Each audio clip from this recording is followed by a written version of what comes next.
Assalamu alaikum students, this is lecture number 5 part 2 of your chapter 6 in which we are going to discuss the short question answers. Question number 3, why presence of enzymes does not affect the nature and properties of end product? Effects of enzyme on end product.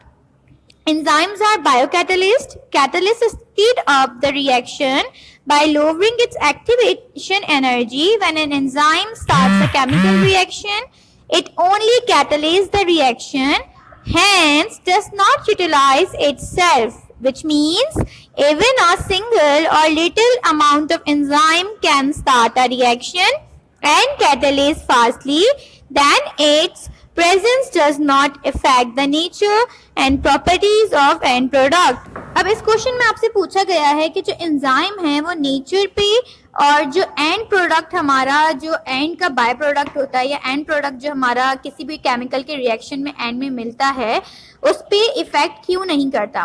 तो basically आपका enzyme क्या होता है कि वो जो है वो आपके किसी भी सबस्ट्रेट के साथ जब अटैच होता है तो वो क्या करता है कि वो आपके मॉलिक्यूल को या आपके बॉन्ड को ब्रेक करवाएगा, कैटलिस्ट आपके बॉन्ड को ब्रेक करवाएगा, वो अपने आप को यूज नहीं करता, ठीक है।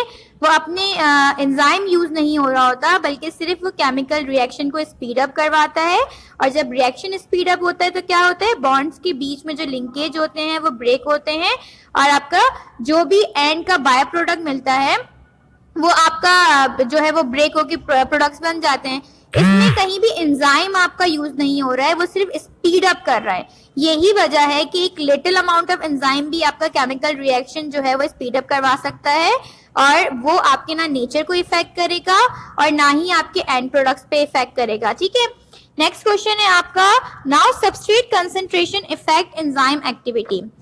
आपकी सबस्ट्रेट कंसंट्रेशन आपके एंजाइम की एक्टिविटी को किस तरह से इफेक्ट करती है। Effects of substrate concentration on enzyme activity. Reactants of enzymes are called substrate. If the amount of enzyme is kept constant and the substrate concentration is then gradually increased, the reaction velocity will increase until it reaches to maximum, after which for the increase in substrate concentration produces no significant change in the reaction rate. In other words, the enzyme molecules are saturated with substrate. The excess substrate molecule cannot react with the substrate until the substrate already bound to the enzyme has reacted and been released without reacting. अच्छा जी, अब इसमें जो है आपके जो substrate है basically वो क्या है, सबस्ट्रेट इज द रिएक्टेंट।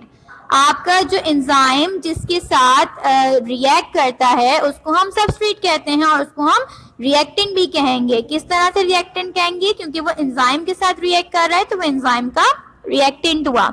अब आपका जो अमाउंट ऑफ एंजाइम है वो सेम रहता है, वो आपने बस एक दफा आपने डाल दिया है, अपने जो भी आपका प्रोडक्ट बना रहे हैं इंडस्ट्री वगैरह में अगर यूज कर रहे हैं, आपने एक दफा अपने एंजाइम को इनोक्यूलेट करा, उसके बाद आप अपने जो सबस्ट्रेट की कंसंट्रेशन होते हैं उसको आहिस्ता आहिस्ता इंक्रीज करते हैं। अब जब आप अपने सबस्ट्रेट ग्रेजुअली इंक्रीज करते हैं, एंजाइम की क्वांटिटी आपकी कांस्टेंट है वो एक दफा आपने ऐड कर दी, उसके बाद जब अपने सबस्ट्रेट का अमाउंट ग्रेजुअली इंक्रीज करते हैं जिससे आपके रिएक्शन की वेलोसिटी भी इंक्रीज होती है, जो आपका जो प्रोडक्ट बन रहा है क्वांटिटी पर सेकेंड जो आपको मिल रही है, ठीक है, वो आपकी वेलोसिटी कहलाएगी। अब आपका एक मैक्सिमम लेवल आएगा जहां पर एंजाइम जितना आपने इसके अंदर डाला हुआ है, आपने टैंक में या जिस भी अंदर भी रिएक्शन हो रहा है उसके अंदर, जब वो आपके सबस्ट्रेट के साथ सब रिएक्ट कर जाएगा तो एक मैक्सिमम लेवल मिल जाएगा आपको, जब आपके प्रोडक्ट जो आपको क्वांटिटी मिल रही होगी वो कांस्टेंट हो जाएगी और आपका जो बार होगा, आपके जो ग्राफ का बार है वो एक कांस्टेंट पोजीशन में ही जो है वो मूव होने लगेगा। अब आप अगर सबस्ट्रेट की क्वांटिटी अब मजीद बढ़ाएंगे तो आपके रिएक्शन में कोई चेंज नहीं आएगा। कब तक चेंज नहीं आएगा, जब तक कि आपका वो एंजाइम जो आपके सबस्ट्रेट के साथ रिएक्ट हुआ है वो रिएक्शन कंप्लीट ना कर ले और रिलीज ना हो जाए, क्योंकि वो रिलीज होगा तो वो न्यू सबस्ट्रेट मॉलिक्यूल के साथ फिर बाइंडिंग करेगा और फिर आपको प्रोडक्ट्स देगा। तो ये बात आपको समझ में आ गई।